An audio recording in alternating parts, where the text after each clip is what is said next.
그러니까 10년도 훨씬 넘었습니다. 그래서 그동안 지난 한 10여 년 동안 카이스트를 방문을 못하고 있다가 그 우리 강성모 총장님이랑 저하고 옛날부터 인연이 깊어서 이번 뜻깊은 방문을 했습니다. 그런데 그 전에 제가 카이스트 방문하면은 주로 그 제 전공 쪽으로 재래과에 가서 세미나 하는 정도였어요. 그래서 여러분들하고 만날 기회가 없어서 제가 억지로 이번 세미나 타이틀은 Joy of Learning and Sharing이라는 그 교양 강좌 같은 그런 세미나를 함으로써 여러분을 만나고자 하는 의도가 여기 있습니다. 예. 그래서 조금 전에 하신 것처럼 저는 이제 미국에 한참 살았는데 그 교육에 대해서 관심이 많았습니다. 그래서 이제 이런 세미나도 이제 하게 된 연유가 됐죠.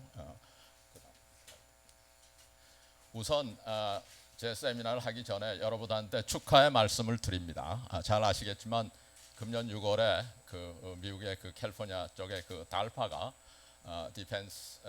Department of Defense에서 주최하는 달파 에이전시가 로보틱스 챌린지의 카이스트 팀 카이스트가 영예로운 1등상을 받은 건 뭐 여러분 너무 잘 아실 테니까 그래서 제가 축하를 드리고 이렇게 큰 2밀리언짜리 체크까지 이제 받아가지고 오셨으니까 아마 정말 외국에 사는 저 같은 사람이 이런 뉴스를 접할 때 굉장히 이제 고무되고 자랑스러운 그런 뉴스입니다. 여기 이제 달파, DARPA는 여러분 이제 아시는지 모르겠는데 Defense Advanced Research Project Agency예요. 그러니까 말하자면 국방성의 그 리서치 펀딩 에이전시입니다. 그런데 이게 보통 큰 임팩을 준 게 아니에요. 예를 들어서 달파가 이니시에이트한 그 테크놀로지들이 여러분 우리가 쓰고 있는 것 중에 어떤 거라고 혹시 아시는 분은? 이걸 모르면 안 되는데. 예? 예? 야, 인터넷 테크놀로지가 여기서 시작했어. That's it? Anyone else?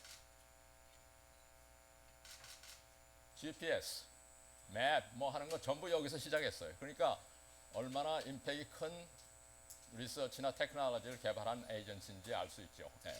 거기에서 이 로보틱 챌린지를 이제 그런 특별한 거 한 것은 일본에 몇 년 전에 후쿠시마에서 이제 원전 사고가 있었지 않습니까? 그때 사람이 들어갈 수 없는 거를 로봇가 들어가서 발브도 잠그고, 그러니까 여기 이제 테스트가 발브를 잠그는 스킬이라든지 뭐 저렇게 드릴로 구멍을 뚫는다든지 그런 재해에 내추럴 재해에 이제 들어가서 그거를 사람 대신에 핸들링 할 수 있는 그런 로봇을 이제 개발하는 게 목적이었는데 정말로 자랑스럽게 세계 유수한 대학이나 그 로보틱 팀들이 있는데 많은데 뭐 MIT라든지 카네기라든지 그걸 다 물리치고 카이스트가 이렇게 그 1등상을 탔다는 건 정말 즐겁고 기쁜 소식입니다. 그래서 제가 이 소식을 보자마자 강 총장님한테 축하 이메일 보낸 이제 적도 있어요. 오케이. 야.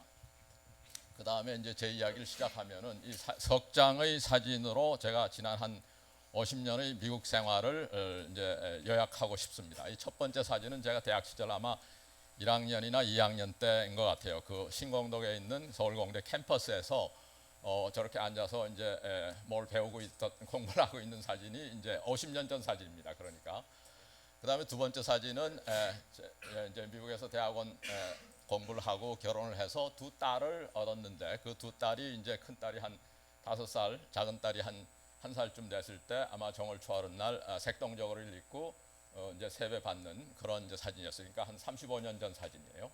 그리고 여기 이 마지막 세 번째 사진은 금년 1월 초하룻 날 우리 이제 두 손녀가 이 두 딸 중에 한 딸이 두 딸을 낳았어요.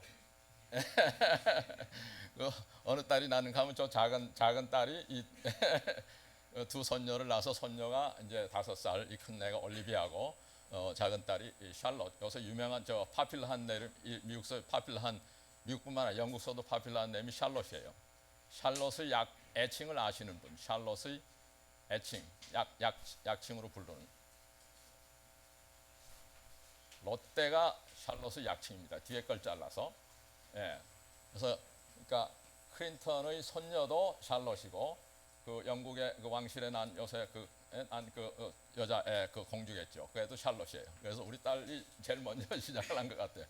Anyway, 얘들을 우리 애들 키울 때도 그렇고 손녀를 키울 때 얘네들을 보면서 제가 느낀 것은 얘네들이 나의 조그만 꼬마 선생이구나 하는 걸 많이 배웁니다. 예, 그러니까 말도 못하고 그 여러 가지 의사소통이 불편한 얘들을 보면서 삶에 대해서 배우고 인생에 대해서 배우고 그런 거를 많이 느끼기 때문에 제가 얘네들을 그 뭐 베비시터 하는 거죠. 베비시터 하면서 할아버지로 손녀들 그러면서 정말로 옛날엔 생각하지 못했던 것을 많이 배우기 때문에 제가 My Little Teachers 그런 이제 오늘 이제 주제랑 맞아 들어가는 거죠. 그런데 저는 이 색동저고리를 볼 때마다 생각나는 게 있어요. 그게 레인보우입니다. 레인보우. 그러니까 색동저고리 컬러가 한국의 그 오방색 그런 그거하고 비슷하죠. 그래서 나중에 이제 약간 이야기가 이제 레인보우에 대한 더 이야기가 나올 수도 있는데 그 레인보우라는 시를 제가 옛날에 대학 다닐 때 좋아했어요. 그 시의 한 구절에 이런 The child is father of the man.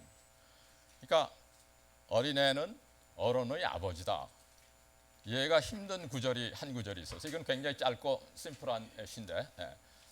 근데 이게 시예요. 그러니까 레인보우 윌리엄 월스워스가 이제 쓴 시인데 하늘에 뜬 무지개를 보면은 내 가슴은 뛰노는구나. 내가 어릴 때도 그랬고 어른이 된 지금도 그렇다네. 내가 나이가 많아서도 그렇게 되길 바란다. 만약에 그렇지 않다면 나는 죽는 게 낫겠지. 그러면서 제가 이해하지 못하는 한 구절이 나오는 게 The child is father of the man. 거꾸로 어른이 뭐 어린애의 아버지다. 이렇게 하면 그 이해가 가는데 그걸 뒤집어 놨어요. 그래서 이해가 안 되던 구절이 딸들을 낳아서 키우고 손녀를 크는 것을 보면서 아하 하는 이제 모먼트가 왔어요. 그러니까 이해가 되는 모먼트가 인제야 최근에야 저 구절을 이해하기 시작했어요. 그 이야기는 뭐냐면 조금 전에 말씀드렸듯이 어린애의 그 동심이나 그 순수한 그런 마음에서 일어난 그 내추럴한 액션을 보면은 어른들이 결국은 애들한테 배울 수밖에 없는 애들한테 그래서 어른이 크면서 자꾸만 잊어버리는데 그런 동심이나 피어한 마음을 지킬 수 있는 게 애들을 보면서 이제 우리가 배우기 때문에 이 윌리엄 월스워스는 The child is father of the man 이렇게 했구나 하는 이제 그런 이제 터득이 왔어요. 최근에야 몇십 년 후에야. 근데 금년 8월에 제 생일이 8월인데 그 첫째 손녀가 올리비아가 제 생일 선물을 줬어요. 이렇게 그림을 그려가지고 프레임까지 해서 이건 제 오피스에 이제 거기 이제 스탠드에 있는 걸 제가 사진을 찍어서 슬라이드에 집어넣는데 저를 주면서 이 그림의 제목이 레인보우 폴이래요. 레인보우 폴. 그러니까 무지개 폭포수. 여기 자세히 보니까 정말 빨주노초 파란보 무지개 색깔이 쫙 있는 물들이 떨어지는 그림이에요. 그래서 올리비아한테 물어봤어요. 야 어떻게 네가 할아버지가 그 레인보우라는 그 레인보우를 좋아하는지 어떻게 알았냐? 너네 엄마가 그러더냐? 그랬더니 전혀 그런 거 없이 그냥 머릿속에서 그냥 뭘 생각하다가 그냥 그린 거래요. 그러니까 할아버지와 손녀가 이렇게 이심전심 제가 이렇게 해서 레인보우 세미나를 할 줄 알고 저한테 그림을 그려서 주는 이심전심이 그런 모먼트도 있었어요. 그 다음 슬라이드. 그래서 본론으로 들어가 보죠. 배움과 나눔은 대체 어떤 관계가 있을까? 배움을 이제 영어로 하면 learning, 나눔은 sharing. 제가 어디 이제 그 강연을 듣다 보니까 그 우리 삶을 약 한 세 스테이지로 나눴어요. 그러니까 교육을 뭐 국민학교 때부터 쭉 해서 대학까지 대학원까지 또는 군 복무하는까지 다 합쳐서 27년을 풀타임으로 우리가 배우는데 그 스펜드 한대요. 그 다음 넥스트 스테이지가 공부가 끝난 다음에 직장을 얻든지 해서 열심히 이제 돈을 버는 거죠. 봉급도 받고 뭐 이렇게 해서 세컨드 스테이지가 끝나면은 서드 스테이지로 이제 은퇴하는 스테이지인데 그런 스테이지 단순한 스테이지에서 제가 뭔가 디자이러블한 그런 말에는 러닝에서 어닝으로 가서 그게 쉐어링 하는 그런 스테이지로 가야만 우리 삶이 의미가 있고 이제 그 해피한 라이프로 될 수 있다는 게 제 이제 프로포절입니다. 재밌는 것은 러닝이라는 단어의 L자를 띄면은 어닝이에요. 그러니까 러닝이나 어닝은 너무 비슷한 그런 컨셉 속에 있고 사실 우리는 배움이 어닝하기 위해서 한다고만 그치고 열심히 이제 배우고 그래서 그 배움을 토대로 해서 이제 뭐 돈을 벌든지 명예를 얻든지 등등을 하려는 거죠. 저희가 어릴 때 이제 저희 제너레이션에서 이제 공부를 안 하면 부모님들이 뭐라고 그러냐면은 야 공부해서 남 주냐 열심히 해라 그런 말들을 이제 들었어요. 요새도 그런 말 하세요 부모님들이? 어떠세요? 합니까? 그러니까 아직도 변하지 않았네. 근데 오늘 세미나의 제그 서제션은 그거를 뒤집고 싶은 거예요. 그러니까 공부해서 남주자 하는 게 제 세미나의 이제 코어 메시지입니다. 그걸 영어로 하면은 learn to share, earn to share 그런 메시지고 왜 그런 메시지나 프로포즈를 하느냐 하면은 여러분이 너무나 잘 아시겠지만 지금 우리가 처하고 있는 그 배움은 정말 생존과 경쟁을 위한 각박한 배움이에요. 경쟁하고 잡 얻는데 그게 연결이 되고 거기에서 벗어나려면은 이런 엉뚱한 공부해서 남주자 하는 그런 필로소피를 베이스해서 교육을 하고 공부를 하고 해야만 모든 것이 이제 좋아질 수 있다 하는 게 제 프로포절입니다. 그 다음 슬라이드. 그 홍익인간에 대해서는 다음에 조금 이야기죠. 그러면 배움에 대해서 잠깐 이야기를 해보면은 물론 여러분 너무 잘 아시고 지금 이 배움의 현장에 있는 여러분들이니까 한국 사람이 배움에 대한 교육열 그건 뭐 말할 것도 없죠. 그러니까 그 교육열이 너무 과열해서 생기는 부조리나 문제들이 많은데 정말 우리가 교육에 대한 그 배움에 대한 정의가 바로 되어 있는 날을 제가 생각해 보면서 결국은 옛날로 돌아가지 않을 수가 없었어요. 공자님의 논어에 나오는 첫 규절이 생각났고 그 첫 규절을 풀이하면서 제가 말하고 싶은 게 벌써 그 다 속에 담겨 있다는 것을 발견하게 됐어요. 그것도 최근에 제가 깨달은 바입니다. 그거를 보면은 하기 시습지 불역열호 여러분들 뭐 많이 들은 그런 센텐스인데 논어의 첫 번째 나오는 센텐스예요. 거기 키워드는 제가 빨간 걸로 표시했듯이 넉자입니다. 배울 학자, 떼시자 이제 연습을 한다고 할 때 습자. 그러니까 우리는 두 개를 합쳐서 학습이라는 말도 많이 쓰죠. 그 다음에 열자입니다. 불역 열. 근데 이 열자는 보통 우리가 열로 많이 안 쓰고 설자로 쓰죠. 설명을 한다든지 제가 하는 것처럼 연설을 한다든지 그런 말로 쓰는데 여기서는 열자로 썼어요. 그 네 단어의 이 한 센텐스의 이제 키워드인데 예를 들어서 그 열자 중에 희열이라는 단어가 있습니다. 여기 센텐스 희열을 제가 썼는데 희열도 즐겁고 기쁜 거죠. 근데 그때는 그 말씀원변에 쓰지 않고 마음신변에 써요. 그게 제 퀘션이었어요. 왜 공자님이 말씀하실 때 저렇게 말씀원변에 쓰는 열자를 했을까? 이렇게 우리가 많이 쓰는 마음신변에 하는 열자를 쓰지 않고 저 나름대로의 깨침이 거기 있었습니다. 그래서 이거를 이제 하기시습지 불역열호 혹시 영어나 한문을 모르는 여기 있는 분을 위해서 영어로 트랜스레이션하면 to study at due times, practice what you have studied. Is this not a joy? 까지가 제가 인터넷에서 찾은 트랜스레이션이고 제가 붙인 것이 joy to share입니다. 그래서 무슨 이야기냐 하면은 한국말로 더 풀어서 번역을 하면은 배워서 배운 것을 때때로 연습을 해서 깨치면은 그래서 완전히 자기 것으로 만들면 그런 기쁨이 너무너무 크다. 그 기쁨은 이제 나중에 쉐어라는 말로 들어가겠는데 여기서 두 가지만 말씀을 더 하겠어요. 이거 시자에 대한 말씀하고 열자. 혹시 공자님이 태어났을 때 그 아버님의 연세가 얼마인지 아시는 분? 공자가 태어났을 때 그 아버지 연세가 80세. 예? 80세. 에이. 80세. 60세. 아니에요. 그 중간 70세. 그래서 공자는 참 불행한 사람이었어요. 예. 그러니까 아버지가 태어났을 때, 자기가 태어났을 때 아버지 연세가 70이에요. 그런데 3년 만에 아버님이 돌아가세요.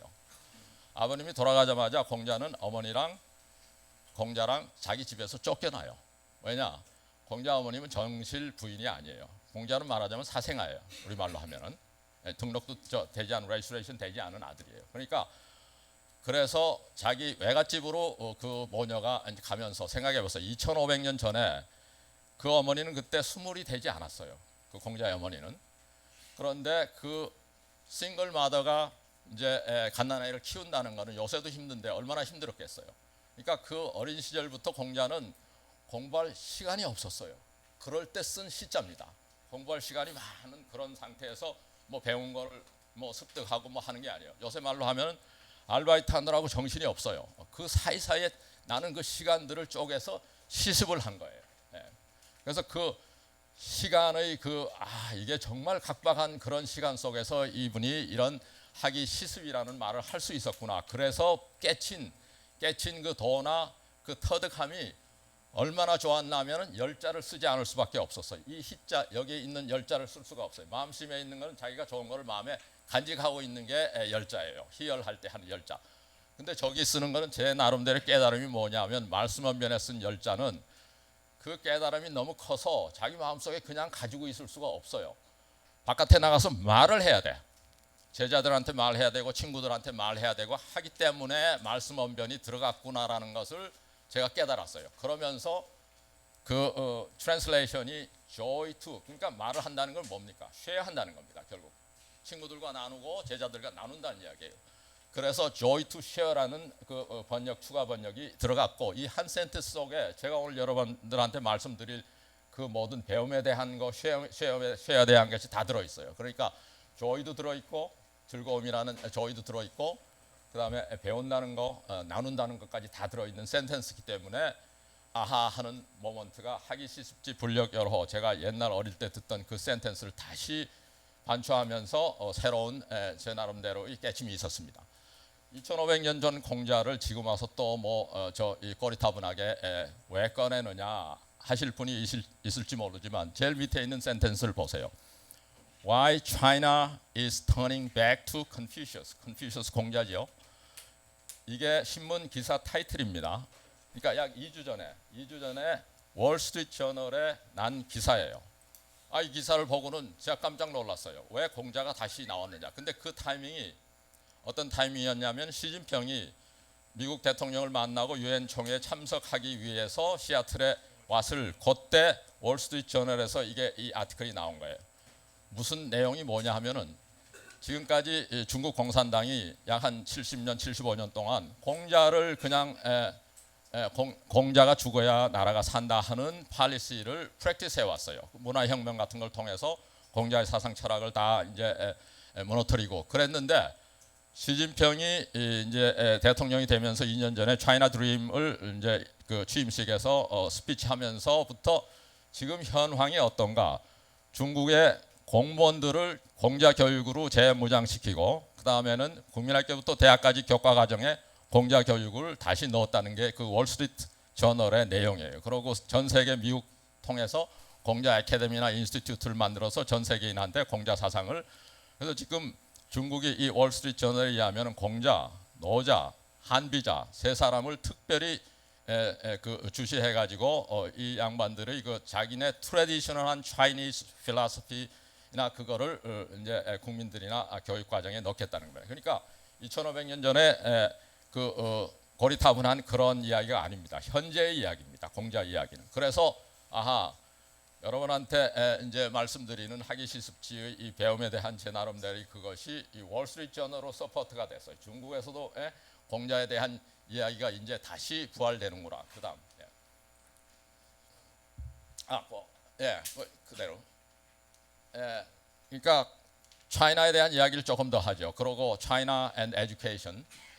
이것도 월스트리트 저널에 한 5년 전에 4년 전에 이제 난 기사인데 Why Chinese Models Are Superior 라는 월스트리트 저널이 이제 1월 달에 나오자마자 미국에 있는 교육에 관심 있는 학부형들이 이 신문 기사에 대해서 댓글을 수천 개나 달았어요. 그리고 야단이 났어요. 이 월스트리트 저널은 어떤 때 나왔느냐 하면은 그 다음 주일에 Battle Hymns of Tiger Mother라는 책이 퍼블리시 되는데, 그때 그 전에 이제 그 오서 작가가 여기는 에미 초입니다. 에미 초하고 인터뷰한 기사를 저런 타이틀로 Why Chinese Models Are Superior Than American Model or Western Model.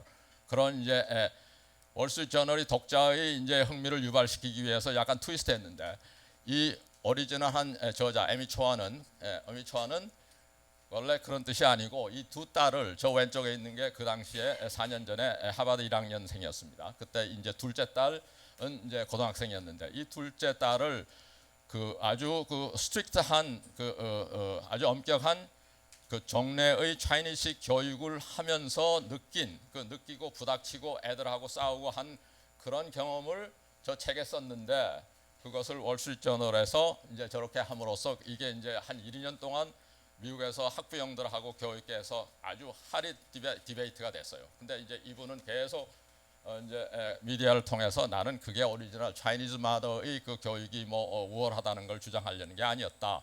내 애들을 키울 때 얼마나 내가 힘들었는지 그 차이니즈의 그런 교육을 미국 같은 그런 자유분방한 그런 칼처 속에서 키우는 게 얼마나 힘들었느냐 하는 이제 그 책에 보면은 이 첫째 딸은 피아니를 했어요. 그러니까 둘째 딸은 바이올린을 시켰는데 첫째 딸은 말을 잘 들었어요. 엄마 말을 잘 들어서 저 아주 그 카네기 홀에서 연주할 정도로 그런 이제 피아니스트가 됐는데 피아니스트 전공은 아니에요. 딴 그 이제 합의를 하는데 이 둘째 딸은 자기 엄마가 엄격하게 바이올린을 시켰는데 고등학교 다닐 때 싸웠어요.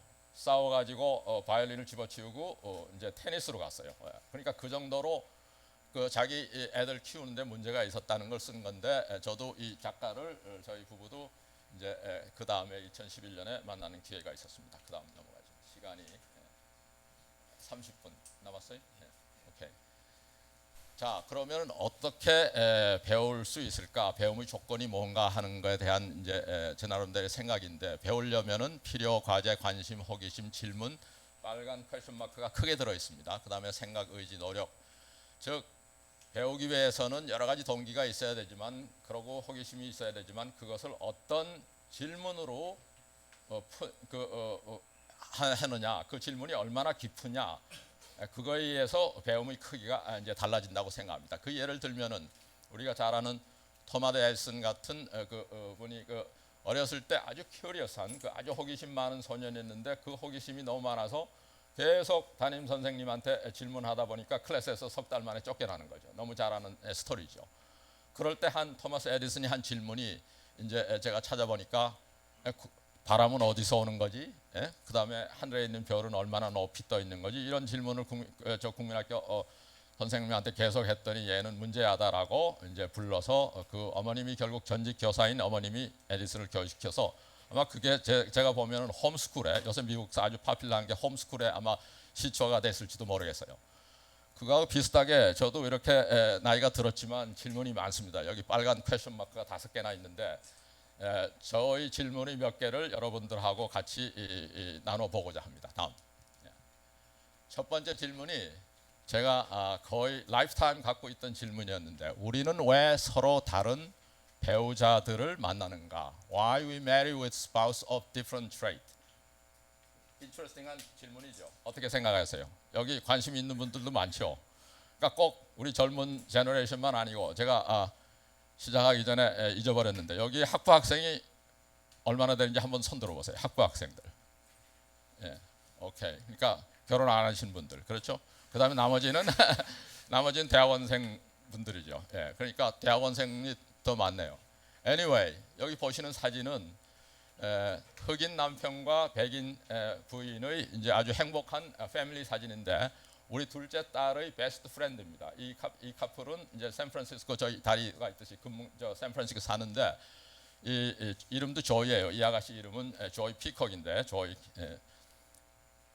코넬 대학을 나온 그 다음에 월스트리트에서 일하다가 그것이 자기 적성에 맞지 않는다고 집어치우고 프리메드 프로그램에 다시 들어가서 메디컬 스쿨을 가서 졸업해가지고 지금 샌프란시스코 제너럴 하스피탈에서 레지던트 하는 뉴로서전이에요. 뉴로서전. 남편은 브라운 대학 나오고 쿠미는 브라운 대학 나오고 지금 비즈니스 메이저 비즈니스 하는 사람이에요. 눈으로 봐도 다른 커플이에요. 피부 색깔이. 그런데 이렇게 잘 행복하게 잘 사는 거예요. 현재까지는 물론. 저희 경험도 저의 와이프는 지금 이 시간에 우리 와이프는 그 딴 클래스를 하고 있어요. 그러니까 우리 카이스트 사모님들 중에서 이제 관심 있는 몇 분들이 모여서 저희 와이프가 그 플라워 어레인지먼트 클래스를 이제 하고 있는데 우리 와이프는 아티스트예요. 저하고 하는 일도 다르고 아티스트고 전 사이언티스트고 생각하는 것도 다르고 뭐 취미도 다르고 완전 다른 사람들이 지금 제가 40년 이상 살았어요. 그래서 제 퍼스널한 퀘스천이기도 했어요. 왜 우리 서로 다른 그런 트레이트, 뭐 그게 피지컬 트레이트도 될 수 있고 뭐 비헤이비얼도 될 수 있고 한 사람들이 만나서 사느냐. 주위에서 생각해 보세요. 결혼하신 분들은 내 와이프랑 또는 우리 남편이랑 나랑 같은 게 많은지 닮은 게 많은지. 그 질문이 한 오랫동안 계속했는데 제가 답을 못 찾고 있다. 그 다음 슬라이드. 실마리를 최근에 찾기 시작했어요. 어디서 찾았냐면은 2013년에 경희대학교 생물학과 교수인 정영석 교수가 당신은 이미 기적의 존재다라는 그런 타이틀로 이 1913년에 연세대학교에서 인문학 시리즈를 매달 한 10번 이상 했어요. 그중에 오직 유일하게 자연과학 한 사람이 인문학 강의에서 인바이트 받아서 강연을 했는데 아주 명강의예요. 제가 듣고 아마 한 10번은 들었어요. 이 양반. 이제 결론도 오늘 세미나하고 아주 매칭이 되는 건데, 남을 돕는 것이 결국은 나를 돕는 거다 하는 이제 그런 결론으로 끝나요. 그런데 거기서 그 강연 속에서 제가 배운 것은 그 생물학자들이 벌써 40년 전에 쥐들은 어떻게 자기 배우자를, 메이트를 찾는지를 연구를 했어요. 쥐들을. 그랬더니 저 밑에 있는 사진 보시다시피 쥐들이 특히 암컷쥐가 수컷쥐를 자기 메이트로 결정을 할 때 두 가지 팩터로 결정을 한답니다. 하나는 수컷쥐가 얼마나 먹이를 잘 물어오는가. 그게 첫 번째 크라이테리어. 그 다음에는 자기랑 냄새가 얼마나 매칭이 되느냐, 그걸 찾는 거예요. 그래서 저기 사진이 암컷쥐가 수컷쥐 냄새를 맡는 거예요. 예. 거기에서 끝나지 않고 생물학자들이 그러면 냄새는 뭐하고 관계 있느냐 해봤더니 그 메이저 히스토 컴패티빌리티 진이라는 그런 유전자하고 관계 있는데, 이 유전자는 우리 면역체하고 관계가 있대요. 그러니까 MHC라는 유전자를 다른 유전자를 갖고 있는 배우자를 만나서 결혼하면 그 offspring, 그 자손이 말하자면 유전자의 풀이 커지는데, 그래서 바이러스나 박테리아의 침입이 왔을 때 견딜 수가 있는데, 서바이벌 할 수가 있는데, 만약에 같은 MHC를 갖고 있는 배우자랑 만나면은 그 자식이 vulnerable 하다는 거죠. 그 바이러스나 박테리아에. 그런 결과를 한 20년 후에 그 사람들이 짝짓기의 그 실험을 해서 유명해진 것이, 여러분이 인터넷에 들어가서 하면은 Smelly Tissues Experiment라는 건데, 크라우스 웨트킨트가 스위스 베른 대학에서 생물학과 교수인데 실험을 했어요. 그 실험을 하는 장면들이 이제 이겁니다. 어떤 실험을 했느냐 하면은 건장한 남학생들을 몇십 명 리크루트해서 유전자 검사를 다 하고, 이번 주말에는 티셔츠를 갈아입지 말아라, 샤워도 하지 말아라, 뭐 운동은 해도 좋은데, 그래서 월요일 날 그 티셔츠를 다 컬렉션 해가지고 인디비주얼하게 플라스틱 백에 넣어가지고 또 몇십 명 여학생들이 모여 있는 교실에서 여학생들한테 일일이 나눠줘서 냄새로, 만약에 당신이 배우자를 찾으려면 어떤 냄새를 당신이 선호하겠냐고 1번부터 6등까지만 셀렉션 하라고 그랬어요. 그랬더니 쥐에서 한 결과 똑같은 결과가 나왔어요. 그러니까 MHC가 다른 유전자를 갖고 있는, 아주 다를수록 이제 1, 2, 3, 4, 6등으로 매기는 그런, 그러니까 쥐에서 나온 결과하고 사람에서 나온 결과가 똑같아요. 그 이제 연구들이 뭐 쥐나 그다음에 나중에 물고기까지 그거를 이제 생물학자들이 익스텐드 했어요. 그래서 그 오리지널 그 페이퍼 1994에 나온 페이퍼를 제가 오리지널 페이퍼도 읽었는데, 그 페이퍼는 더 재밌는 결과도 거기 있어요. 무슨 결과가 있냐면은 거기서 실험이 끝나지 않고 여학생들한테 피임약을 먹으라 그랬어요. 얼마 동안 이제 기억이 안 나는지 일주일이든지 2주인지. 피임약을 먹은 다음에 똑같은 실험을 리피트했더니 MHC를 다른 그 유전자를 갖고 있는 냄새의 주인공을 자기 배우자로 선택하지 않고 같은 MHC가 같은 그런 MHC를 냄새를 갖고 있는 남학생의 그걸 고르는 거예요. 그러니까 피임약을 먹는다는 건 자기 자손에 대한 관심이 없다는 거예요. 그러니까 벌써 그 정도로 센시티브하게 우리 스멜로 MHC를 구분할 수 있다는 건데, 그 스멜까지 가가지고는 제가 정말로 더 놀라운 사실은, 우리 여러분이 그 냄새를 맡는 그거를 olfaction이라고 그러는데, 그 메커니즘, 스멜을 맡는 메커니즘이 뭐라고 생각하세요? 어떻게 우리가 다른 분자를, 예를 들면 뭐 밥 냄새라든지 뭐 불고기 냄새라든지, 이걸 어떻게 우리가 코로 그거를, 여기 생물 하시는 분 혹시 없어요? 생물학과? 예. 없어요? 예. 트레디셔널한 모델은 락 앤 킬이에요. 그러니까 우리 저 자물통 하듯이 그 분자의 모양이 이제 그 레저넌트 리시빙 하는 모레큘, 코 속에 있는 모레큘하고 그것이 락 앤 킬 메커니즘에서 이렇게 열린다 하는, 그게 종래의 시어리였는데, 최근에 와서 자꾸 밝혀지는 것이 모양이 비슷한 것도 냄새가 다른 게 있다. 또는 반대로 냄새가 같은데도 이 모양이 다르다는 게 발견되면서 종래의 시어리들이 이제 무너지면서 어디까지 갔느냐 하면은 그 리셉터에 이제 이 도너 그 모레큘이 왔을 때 그게 바이브레이션을 해서 터너링, 일렉트론 터너링까지 일어나야만 된다는 퀀텀 메카닉스가 필요한, 그래서 요새 핫 토픽이 퀀텀 바이올로지입니다. 그래서 이게 쥐실험이고 배우자를 찾는 거에서 지금 바이올로지하고 피직스가 조이닝되는 그런 모멘트까지 오면서 아하, 우리가 모르는 게 너무나 많구나 하는 이제 그런 이야기를 할 수가 있겠습니다. 그 다음으로 넘어가죠. 시간이 없으니까 타이틀만 보고 넘어가겠습니다. 왜 그 다음 퀘션은 왜 여성이 남성보다 오래 살까? 퀘션이 생길 수가 있죠. 제가 보면은 여성이 남성보다 하는 일이 훨씬 더 많은 것 같은데, 출생, 뭐 육아 등등. 그래서 여기 있는 우리 지금 여학생들은 남학생들하고 경쟁해서 커리어, 뭐 잡 이런 것까지 하는 요새 여성들은 저기 있는 원더우먼, 그러니까 데보라 샤가 뉴욕 그 맨하탄에 있는 버나드의 지금 총장입니다. 그래서 그 페미니스트 총장은 아니지만 이 데보라 샤는 하버드 비즈니스 스쿨의 처음 여성 패컬티가 된 사람이에요. 근데 그 사람의 타이틀이 이제 요새 여성들은 원더우먼이다. 그러니까 너무너무 많이 하려고 그러니까 결론은 그 플레이트에서 몇 개를 이제 떨어뜨려라 하는 이제 그런 어드바이저인데, 그럼에도 불구하고 여성이 오래 사는 거예요. 얼마나 오래 사느냐? 한국에서 제가 통계를 보니까 7년이나 더 오래 살아요. 남자는 78세가 라이프 익스펙턴시 에버리지고 여자는 85살. 그 퀘션을 이해를 뭔가 하려던 그 다음에 넘어가죠. 제가 설명은 하지 못하고 관심 있는 사람들은 보세요. 넘어가죠.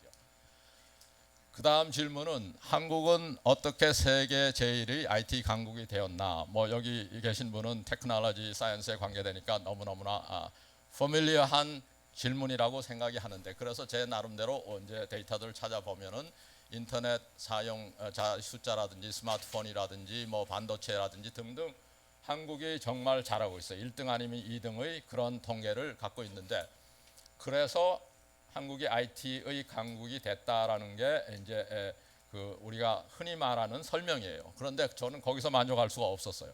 그걸 넘어가기 전에 여러분한테 또 퀴즈가, 저도 옛날에 대학에 있었기 때문에 자꾸 퀴즈 하고 싶은 생각이 나요.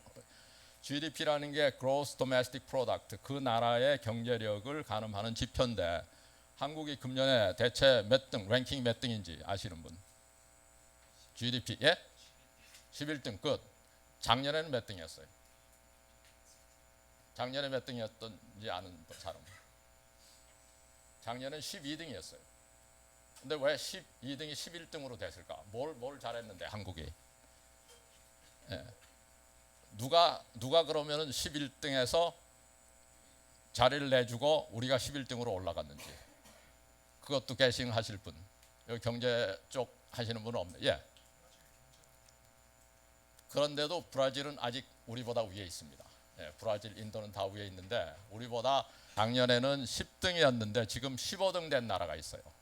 그렇기 때문에 한국이 12등에서 11등으로 그냥 아무것도 안 했는데도 올라간 거예요. 그 나라가 어느 나라예요? 아니에요. 이태리는 우리보다 아직도 앞서 있어요. 스페인은 밑에 있어요. 우리보다. 러시아예요. 러시아. 왜?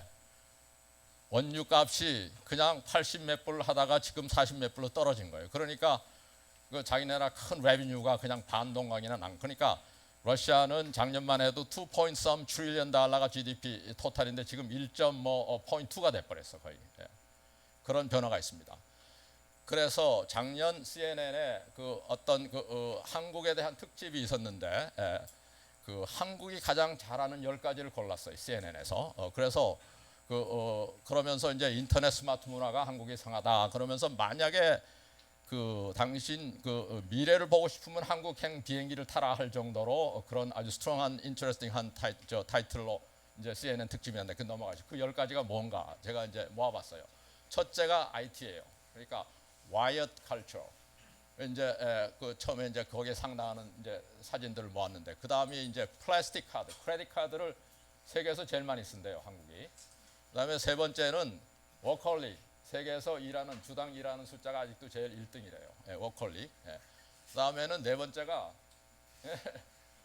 비즈니스 드링킹, 뭐 폭탄주니 이런 거가 세계에서 유명하대요. 그 다음에는 다섯 번째는 재밌는데 이노베이티브 코스메틱스, 화장품이 정말 기상천외한 화장품을 많이 개발하는 나라가 한국이라는 거예요. 근데 저거는 조금 전에 제가 말씀한 쥐의 냄새 맡는 거, 사람의 냄새 맡는 거 하고 문제가 있어요. 근데 거기서 제가 시간이 없어서 어드바이저를 하지 못했는데, 만약에 데이트나 선보러 가시는 분은 화장을 안 하고 가셔야 돼. 그리고 그 상대방도 화장을 하지 말고 오라 그래야 돼. 그래야지 추루한 자기 MHC가 다른 배우자를 찾을 수 있지. 그렇지 않으면은 지금 내가 들으니까 그 이노베이티브 코스메틱이 여자 것만 아니고 남자 것도 문장 많대요. 그러니까 양쪽이 다 화장을 나가면 헛거야. 진짜 추루 MHC가 다른 배우자를 찾을 수가 없는 거예요. 네. 거기와 관련된 이야기는, 그럼 쥐들은 어떻게 하냐? 쥐들은 화장품이 없어요. 네? 그래서 뉴욕 시내 쥐들이 지난 50년 동안에 굉장히 많이 인크리즈 했는데, 뉴욕 시내 사는 사람은 50년 동안에 한 7밀리언에서 8밀리언밖에 되지가 않았어요. 아마 화장품의 그 원인이 됐을지도 몰라요. Anyways, 그 다음에 이제 female golfer, 뭐 너무 잘하시는 거예요. 미국에 있는 LPGA를 확 쓰는 그 여성 골프 팀들. 그다음에 스타크래프트, 놀라운 게 비디오 게임이 한국 시장이 그렇게 크대요. 비디오 게임 스타크래프트. 그다음에 그 항공기의 그 플라이트 어텐던스 서비스가 세계에서 최고다. 저 이번에 칼 타고 왔는데도 그걸 이제 다시 느끼게 되죠. 그 다음에는 재밌는 게 여러분하고 관계 있는 넘버 9이 블라인드 데이트 횟수가, 젊은 사람들이 블라인드 데이트 횟수가, 그걸 뭐라고 그러죠? 여기서는 블라인드 데이트? 소개팅을 제일 많이 한대요, 세계에서. 그래요? 하이스트 학생들 그래요? 어때요? 만약에 안 한다면은 그 에버리지보다 못하면은 문제가 있어요. 오늘부터라도 소개팅 열심히 하세요. 통계를 맞추기 위해서.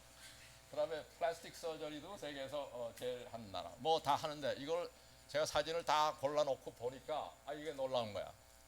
도미넌트하게 여성이 관계되고 여성하고 여성이 직접 인발브 되든지 그런 거예요. 여기서 뭐 술 먹는 거 빼놓고는 아마 술도 여성이 남자는 지지 않겠지만 대부분 다 여성에 관한 이야기들이에요. 그래서 한국이 바로 우먼 파워가 이렇게, 물론 대통령을 뽑을 정도로 미국보다 벌써 앞서서 할 정도로 여성 파워가 큰 나라는 것을 새삼 느끼고, 아까 제가 앞에 슬라이드에서 빼먹었는데 넘어가더라고. 교육에서도 여성 파워가 너무 스트롱한 거예요. 아버지들은 그냥 뒷전에 있고 어머니들이, 그래서 그 어머니들이 그 교육, 아까 그 제가 공자 이야기하면서 저희들 클 때는 공자 어머님이 그렇게 훌륭한 어머님이라는 걸 듣질 못했는데, 제가 보면은 맹자 어머님 이상으로 훌륭한 분이 공자의 어머님이에요. 그런 오케이, 넘어가죠. 그러면 제 나름대로 IT 강국이 어떻게 됐냐는 그 질문에 대한 답을 여기 이제 적어봤는데, 흔히 말하기를 세종대왕님이 훈민정음을 창제해가지고 그것이 요새 뭐 텍스트 메시징 하는데 영어랑 컴퓨터하고 또는 하이스피드로 가능하다. 뭐 맞는 이야기죠. 근데 저는 그거보다도 훨씬 앞서서 이런 우리 선조들의 과학기술에 대한 백그라운드 때문에 지금 IT 강국이 됐다는 걸 주장하고 싶은 거예요. 얼마나 뒤로 가고 싶은가 하면 신라시대 때까지 가고 싶은 거예요. 근데 그 신라시대 때 가기 전에 고려시대 때 우리가 잘 아는 금속활자가 벌써 1234년에 만들어져서 프린팅을 했다는 기록이 있는데, 거기 남아있는 책은 없어요. 근데 유일하게 남아있는 책이 직지라는 책인데, 여기 있듯이 직지라는 책인데, 한 권이, 그 두 권으로 된 책인데 그 중에 한 권이 한국에 없어요. 불행히도. 그게 어디 있죠? 예? 어디? 프랑스 국립 이제 도서관에 있다는 이야기예요. 근데 그 유일하게 남아있는 책이 프린팅된 게 1377년이에요. 그것만 해도 구텐버그의 그 바이블 프린팅하는 거다 약 7, 80년이 앞섰는데, 1997년 타임 앤 라이프 매거진이 어떤 서베이를 했느냐면, 지금까지 인류가 발명한 최고의 발명품이 뭔가를 서베이를 해서 한 적이 있어요. 그랬더니 구텐베르크의 무버블 프린팅 테크놀로지라고 이렇게 이제 한 거예요. 그러니까 1997년이 될 때까지 한국의 금속활자에 대한 게 세계 전문가들한테도 인지가 안 된 것던 거예요. 그런데 참 재밌는 것은 제가 찾은 게 2005년에 서울서 디지털 컨퍼런스라는 무슨 그런 컨퍼런스가 있었는데, 거기 미국의 바이스 프레지던트였던 엘고가 인바이트를 받아서 한 그 키노트 스피커 속에 구텐베르크의 테크놀로지는 한국의 이제 그 금속활자의 영향을 받았다, 디렉트하게 받았다는 그런 이제 컨퍼메이션을 했어요. 그러니까 구텐베르크하고 한국의 금속활자는 적어도 200년의 갭이 있는데 그 시대 때 실크로드 등을 통해서 유럽이 계속 중국이나 동양의 그 문물을 이제 수입해 갔는데 한국 금속 활자로 프린트된 책의 기술을 몰랐을 수가 없어요. 어느 정도로 그 시대 때는 성했나 하면은 금속 활자로 고려 시대 때 금속 활자로 찍은 책들이 몇천 권씩 송나라에서 수입을 했어요. 한국에서. 그 정도로 그 프린팅 비즈니스가 발전되죠. 프린팅이 뭡니까? 그게 바로 IT예요. IT. 그런데 그럼 뒤로 가서 금속 활자가 나오기 전에 벌써 고려 시대 때 목판 활자를 썼어요. 그것이 아직도 남아 있는 게 팔만대장경입니다. 그 목판 활자를 고려 시대 때만 쓴 게 아니고 신라 시대 때도 썼대요. 근데 신라 시대 때 또 유니크한 것이 그 신라의 범종들이 있는데 그거의 캐스팅, 제가 전공이 메탈러지 아닙니까? 그래서 캐스팅한 기술이 그때 훨씬 중국이나 일본보다 앞서 있었대요. 그래서 우리가 일본의 통치하에 있을 때 일본 사람들이 한국의 신라 정도를 말하자면은 뭐라고 해요? 그거를 그렇게 밀반입을 해서 지금 현재 남아 있는 신라종이 한국에 있는 것보다 일본에 더 많대요. 그 이야기는 캐스팅, 그 시대 때 캐스팅 기술이 그 메탈 캐스팅 기술이 한국이 월등했던 거예요. 그러면서 그러니까 제 그 이야기는 벌써 우리의 백그라운드가 역사적으로 이렇게 몇백 년 또는 천년 이상의 백그라운드가 있었기 때문에 지금 21세기에 와서 IT 강국이 될 수 있는 그 베이스가 있었다.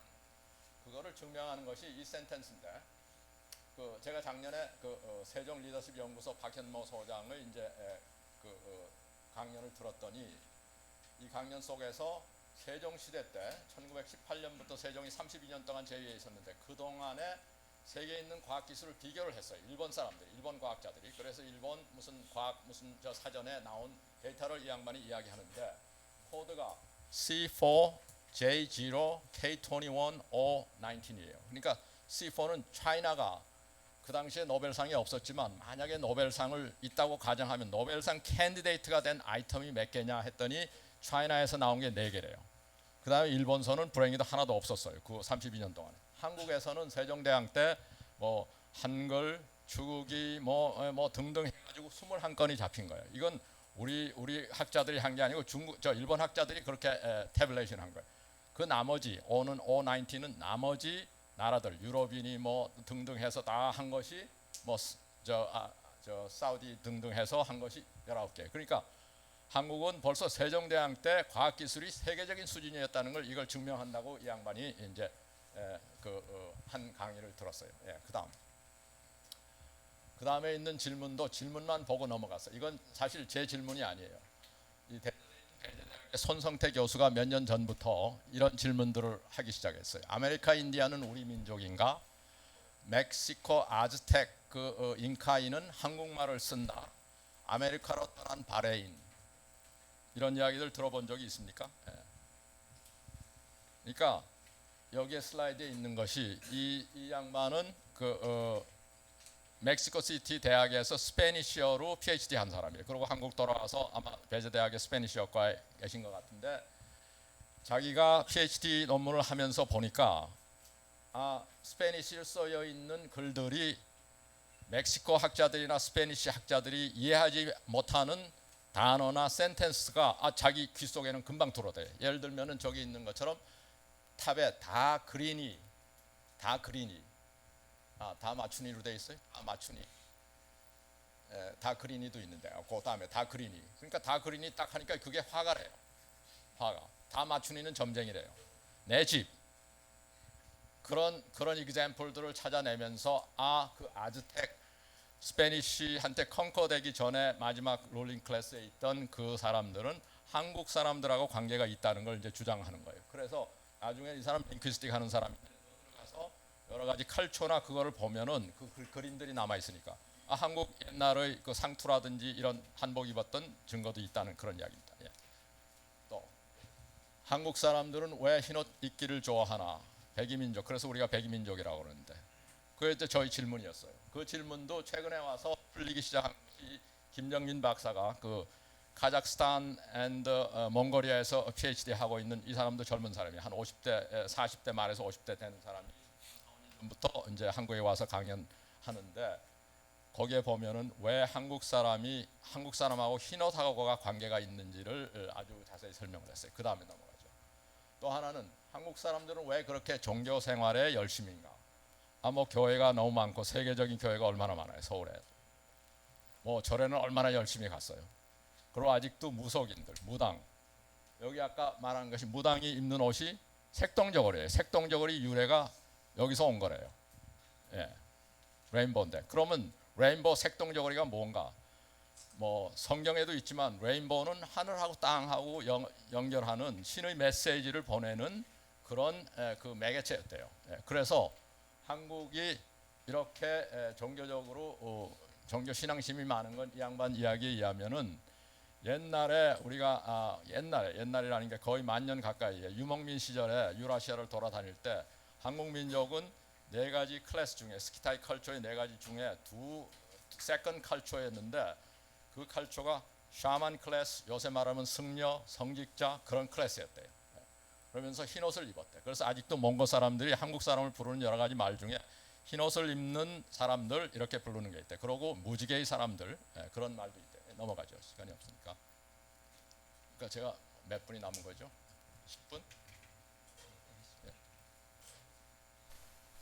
이제 배움에 대한 이야기가 끝나고 나눔에 대한 이야기로 들어가는데 그 헤드 슬라이드가 Pursuing Excellence with a Servant Heart라는 게 지난 8월에 UKC US Korea Conference가 애틀랜타에 있었어요. 그때 그 컨퍼런스의 팀이 그거였고 우리 강 총장님이 그 컨퍼런스의 키노트 스피커 중에 한 사람인데 그때 똑같은 타이틀로 카이스트 자랑을 한참 하셨어요. 얼마나 학생들이 봉사활동을 열심히 하고 있는지 제 전체적으로 그러면서 가 주는 제일 최고의 영예상 Outstanding Contribution 제 현 회장인 김영수 박사한테 넘어가죠. 나눔에 대해서 시간이 없으니까 10분에 다 줄여야 되는데 무엇을 나눌 것인가? 우선 떠오르는 게 돈을 나눠야죠. 재물. 근데 돈 아니고도 나눌 게 많아요. 특히 여러분들은 내가 나눌 게 많다고 그렇게 생각이 들어요. 시간, 재능, 뭐 시간은 없을지 모르지만 시간, 재능, 정성, 사랑, 지식, 지혜, 경험 등등 얼마나 많아요. 나눌 게. 그런데 벌써 이런 거에 대한 이야기나 생각을 2000년 전, 3000년 전에 하고 있었어요. 불교에서 흔히 쓰는 무제칠시라는 게 있대요.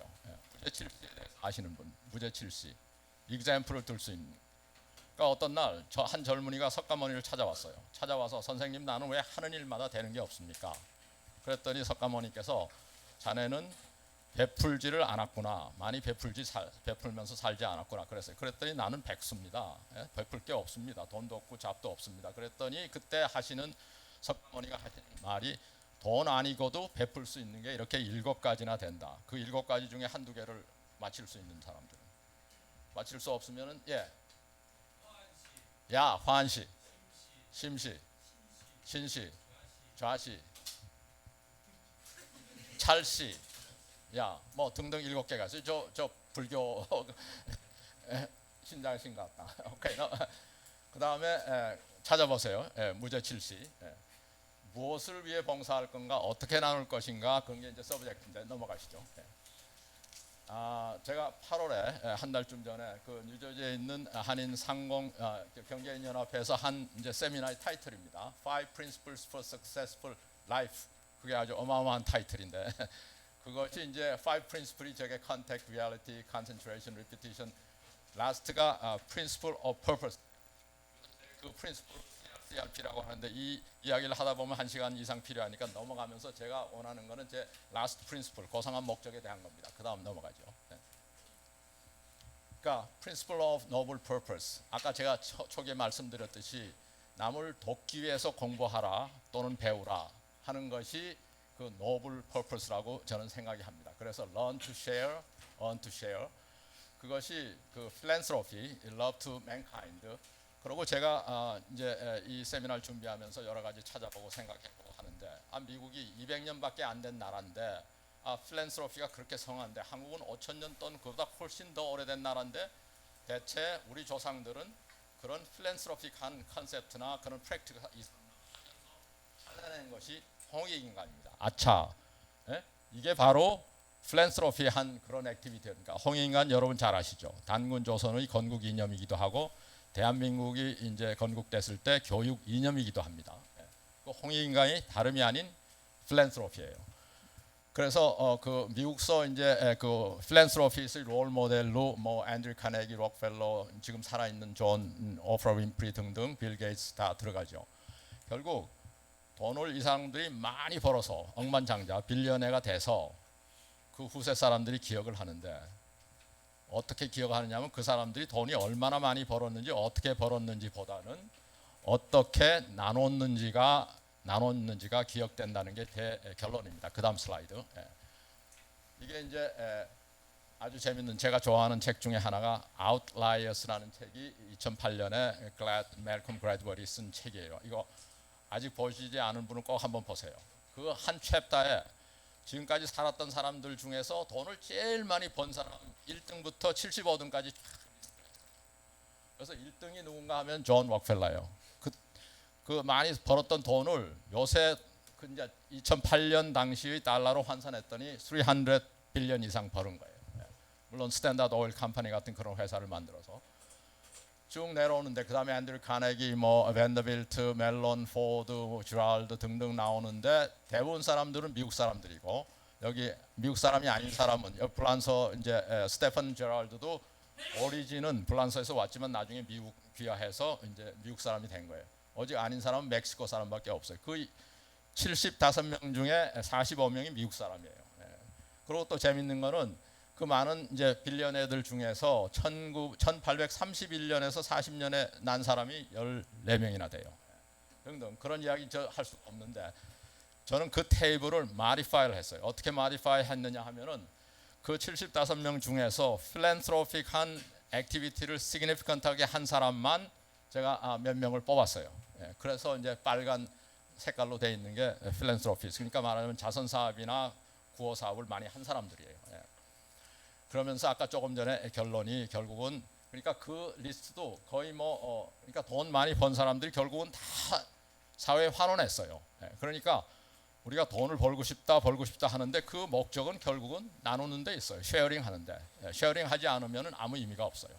그다음 그래서 이제 example로 오프라 윈프리 너무나 잘 아는 지금 이제 60이 이제 방금 넘었는데 여기 있는 것처럼 그 오프라 윈프리 쇼 그게 뭐 그 미국 그 톡쇼 중에서 아주 하이스트 레이트를 아주 롱기스트 이제 지속한 그런 이제 쇼고 그 여기 보면 디스크립션 most 그 인플루언셜 그런 우먼이기도 하고 그 필랜트로픽한 액티비티를 제일 많이 한 그 아메리칸 아프리칸 아메리칸 이거를 보다가 작년에 그 스탠포드 비즈니스 스쿨에서 이제 오프라 윈프리를 이제 초청해서 인터뷰를 이제 1시간 했어요. 그때 타이틀이 이제 뭐 커리어 앤 라이프 앤 리더십이에요. 그것을 이제 들어가서 찾아보세요. 아마 여러분한테 많이 도움이 되는 그런 어드바이저들을 했어요. 그다음 넘어가죠.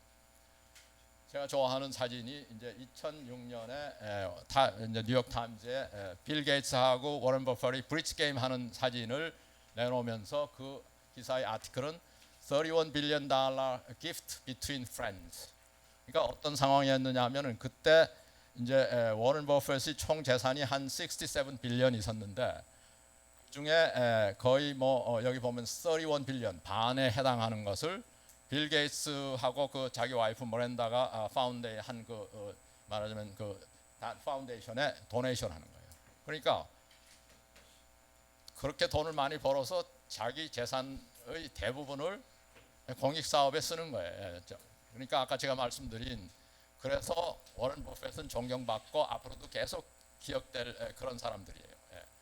그러니까 어떻게 돈을 벌었나 보다는 어떻게 돈을 썼는지 어떻게 쉐어했는지로 결국은 후세에 기억되는 겁니다. 그다음 어떻게 나눌 것인가 이제 한 가지만 이야기하죠. 여러 가지 제 이제 경험이나 여러 가지를 통해서 이제 제 나름대로 깨달은 건데 골든 룰이라는 게 있어요. 골든 룰이 뭔지 아시겠죠. 그러니까 사람과 사람 사이에 관계되는 그런 어떤 관계로 우리가 살아야 될 건가.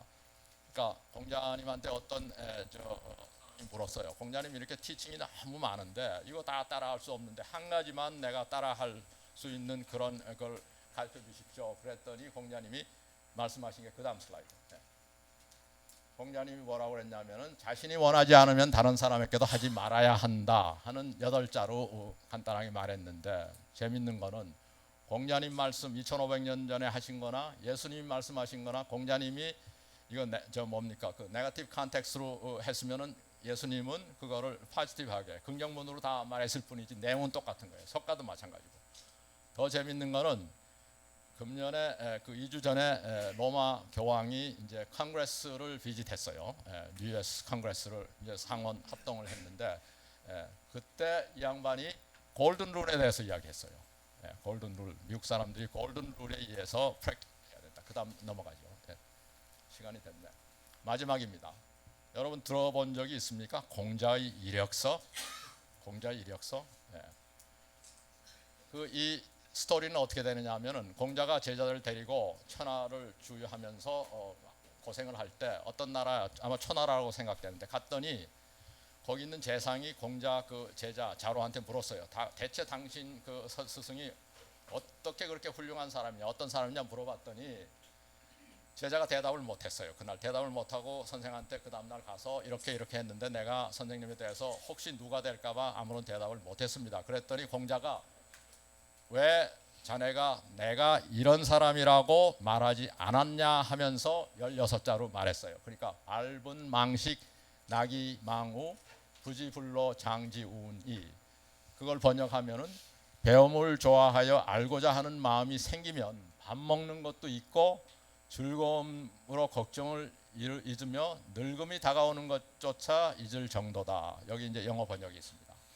그러니까 공자가 자랑을 전혀 안 하는 사람인데 자기가 공부 열심히 한다는 건 자랑을 굉장히 해요. 그래서 이 양반이 밟은 망식이라는 게 뭐냐면, 자기 모르는 게 생기면은, 질문이 생기면, 그 소리예요. 우리 세미나에 질문이 생기면, 큰 레드 퀘스천 마크가 생기면은 자기가 밥 먹는 것도 다 잊어버리고 또 그 공부하는 것 때문에 즐거워서 낙이 걱정 근심까지 다 잊어버린다 이거야.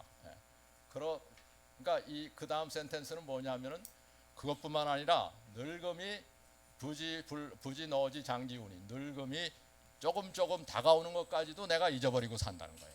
그러니까 이 이야기를 할 때는 아마 공자가 60이나 그렇게 됐을 거예요. 제가 이 세컨 센텐스를 좋아하는데, 그러니까 이게 공자가 16글자로, 우리는 지금 자기 레저메를 스펙으로 채우느라고 몇 페이지를 하는데 16글자로 자기의 이력서를 남긴 거예요. 오케이, 그 다음. 그래서 이제 요점 정리입니다. Life is a process of learning and sharing.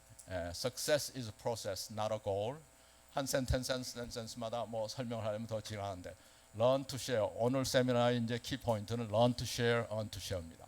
그래서 결국은 우리 조상들이 벌써 홍익인간의 정신으로 크게 도와주자. 그 홍익인간이라는 게 우리가 알고 있는 게 이게 많이 잘못 와전됐다고 합니다.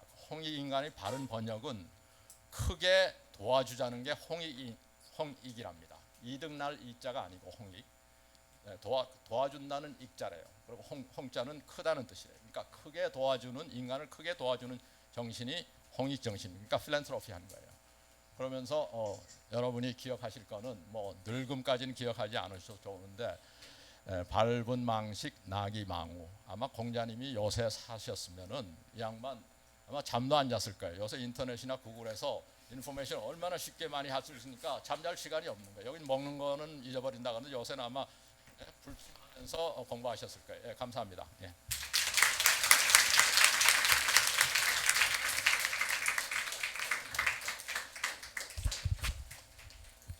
긴 시간 너무 재밌는 강연 너무 감사했고요. 그러면 그 질문을 간단하게 그냥 그래도 뭐 질문 간단하게 한두 개 정도만 학생 중에서 있으면 받도록 하겠습니다.